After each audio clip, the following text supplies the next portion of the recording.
أعوذ بالله من الشيطان الرجيم.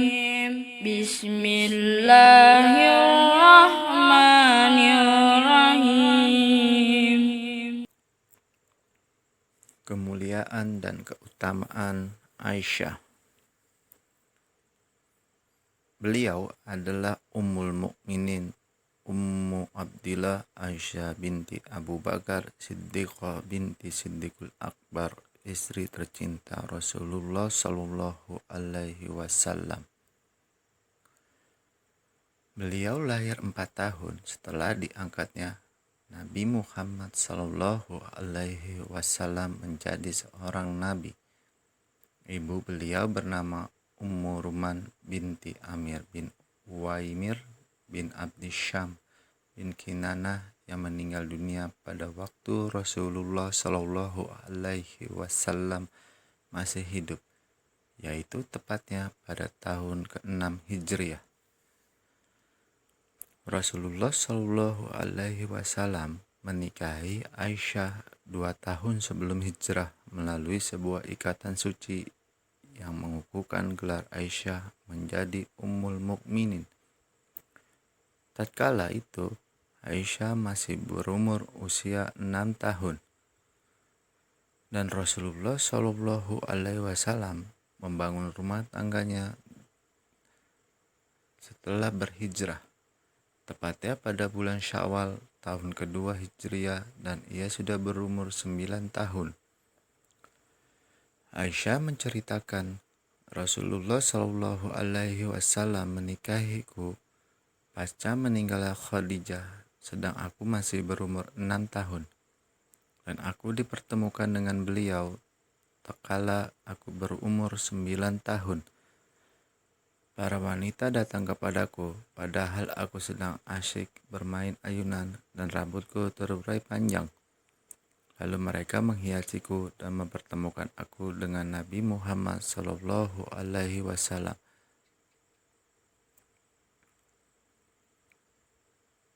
Hadis riwayat Abu Daud. Kemudian biduk rumah tangga itu berlangsung dalam suka dan duka selama 8 tahun 5 bulan.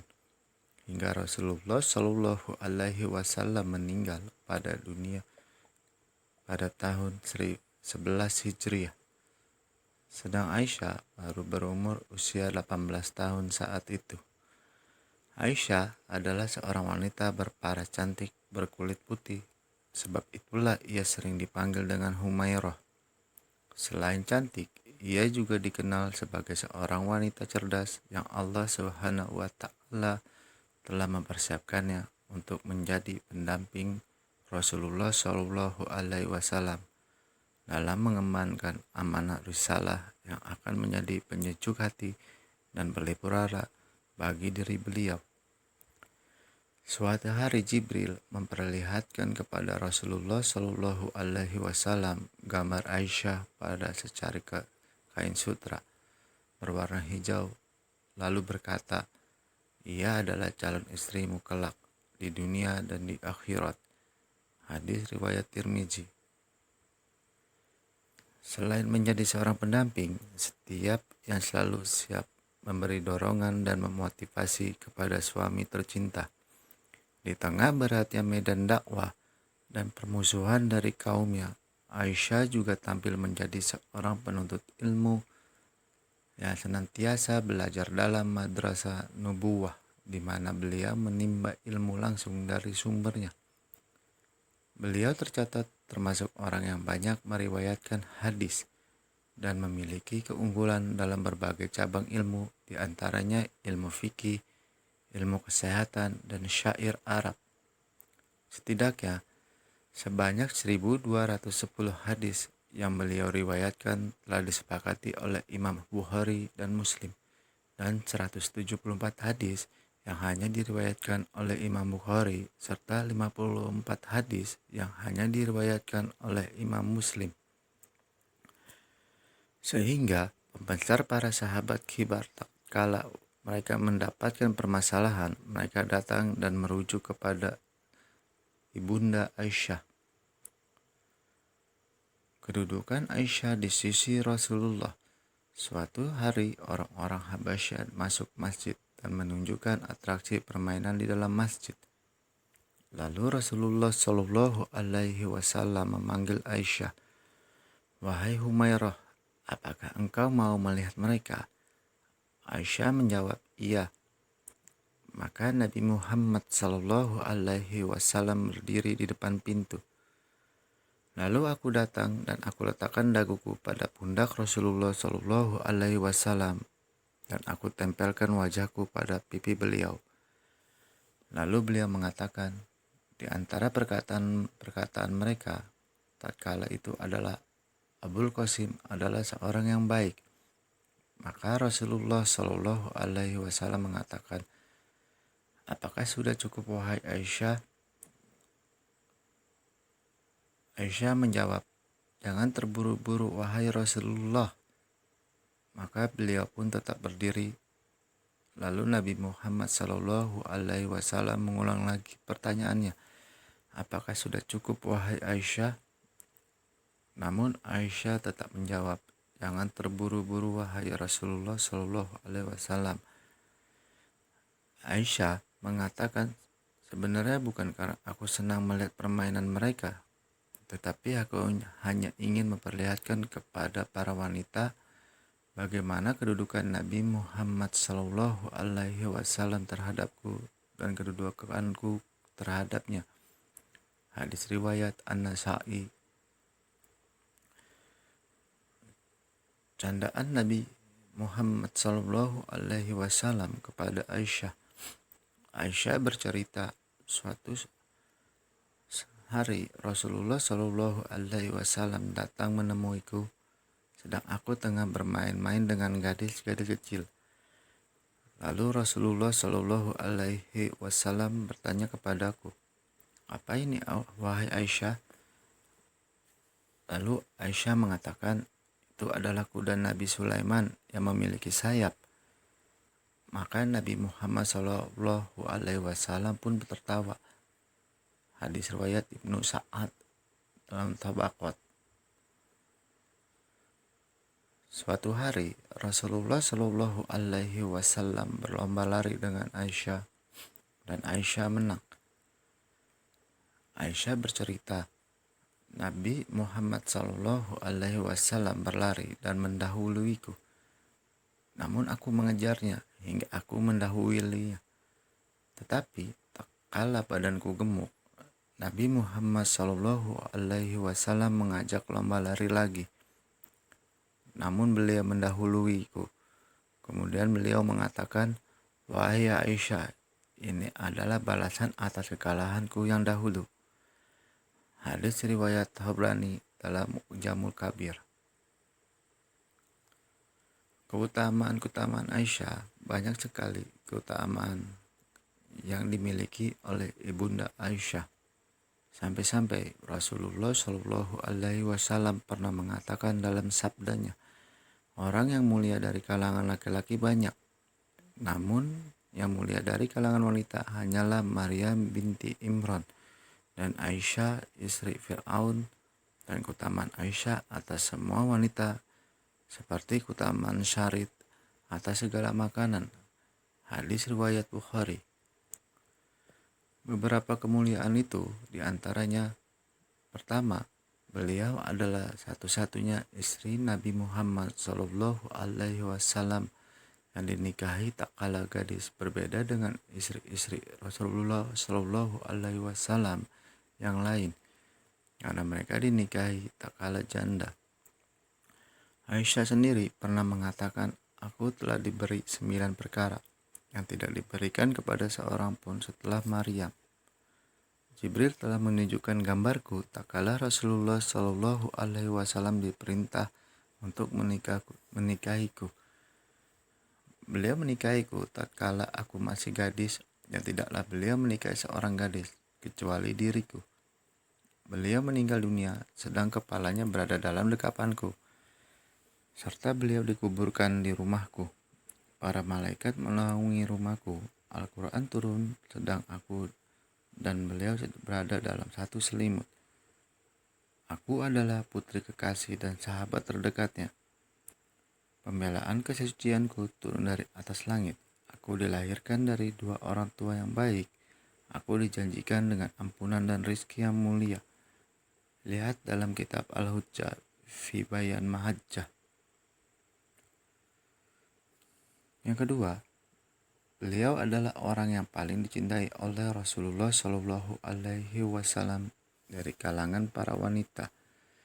Suatu ketika, Amir bin Al-As bertanya kepada Rasulullah Shallallahu Alaihi Wasallam, "Wahai Rasulullah, siapakah manusia yang paling engkau cintai?"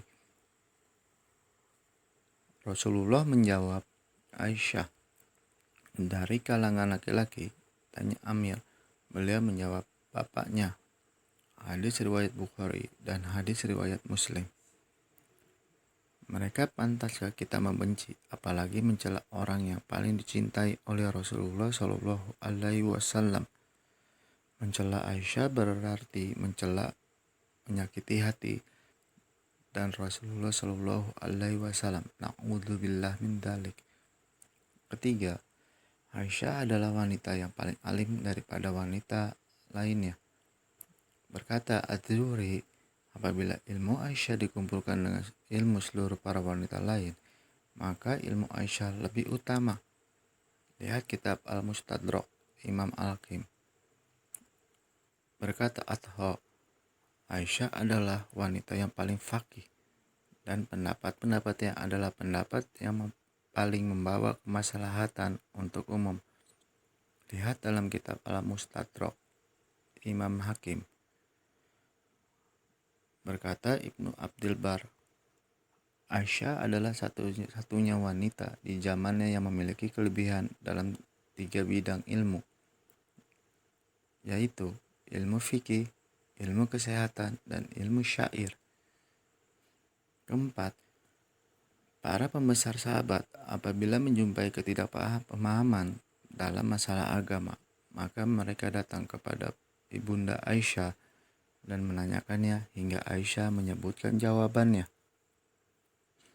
Berkata Abu Musa al-Asy'ari, tidaklah kami kebingungan tentang suatu hadis, lalu kami bertanya kepada Aisyah, kecuali kami mendapatkan jawaban dari sisinya.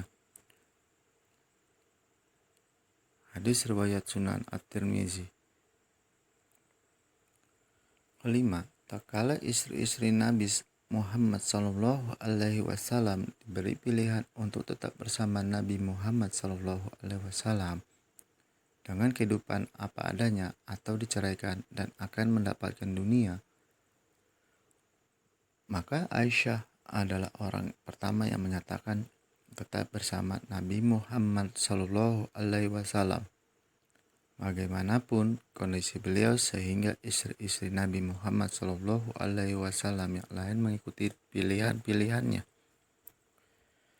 Keenam, syariat tayammum disyariatkan karena sebab beliau, yaitu tak kala manusia mencarikan kalungnya yang hilang di suatu tempat hingga datang waktu sholat, namun mereka tidak menjumpai air, hingga disyariatkanlah tayammum. Berkata Usaid bin Khudair, itu adalah awal keberkahan bagi kalian, wahai keluarga Abu Bakar. Hadis riwayat Bukhari. Ketujuh, Aisyah adalah wanita yang dibela kesuciannya dari langit ketujuh. Prahara tuduhan zina yang dilontarkan oleh orang-orang munafik untuk menjatuhkan martabat Nabi Muhammad Sallallahu Alaihi Wasallam lewat istri beliau telah tumbang dengan turunnya 16 ayat secara berurutan yang akan senantiasa dibaca hingga hari kiamat. Allah Subhanahu wa Ta'ala mempersaksikan kesucian Aisyah dan menjanjikannya dengan ampunan dan rizki yang baik. Namun, karena ketawaduannya atau kerendahan hatinya, Ibunda Aisyah mengatakan, sesungguhnya perkara yang menimpaku atas diriku itu lebih hina bila sampai Allah Subhanahu wa Ta'ala berfirman tentangku melalui wahyu yang akan senantiasa dibaca. Hadis riwayat Bukhari. Oleh karenanya, apabila Masy'aruk meriwayatkan hadis dari Aisyah, Beliau selalu mengatakan, telah bercerita kepadaku Siddiqah binti Siddiq, wanita yang suci dan disucikan. Kedelapan, barang siapa yang menuduh beliau telah berzina, maka dia kafir, karena Al-Quran telah turun dan menyucikan dirinya, berbeda dengan istri-istri Nabi Muhammad SAW yang lain. Kesembilan, dengan sebab beliau Allah Subhanahu wa Ta'ala mensyariatkan hukuman cambuk bagi orang yang menuduh wanita muhsanat atau wanita yang menjaga dirinya berzina tanpa bukti yang dibenarkan syariat. Ke-10, tak kala Rasulullah Shallallahu Alaihi Wasallam sakit, beliau memilih tinggal di rumah Aisyah dan akhirnya beliau pun meninggal dunia dalam dekapan Aisyah. Berkata Abu Wafa Ibnu Akil, lihatlah bagaimana Rasulullah Shallallahu Alaihi Wasallam memilih untuk tinggal di rumah Aisyah tak kala sakit dan memilih bapaknya Abu Bakar untuk menggantikannya mengimami manusia. Namun mengapa keutamaan agung semacam ini bisa terlupakan oleh hati orang-orang Rafidah? Padahal hampir-hampir saja keutamaan ini tidak luput sampai pun oleh binatang. Bagaimana dengan mereka? Yang dimaksud dengan mereka adalah orang-orang Syiah Rafidah. Aisyah meninggal dunia di Madinah malam Selasa tanggal 17 Ramadan 57 Hijriah pada masa pemerintahan Muawiyah di usianya yang ke-65 tahun.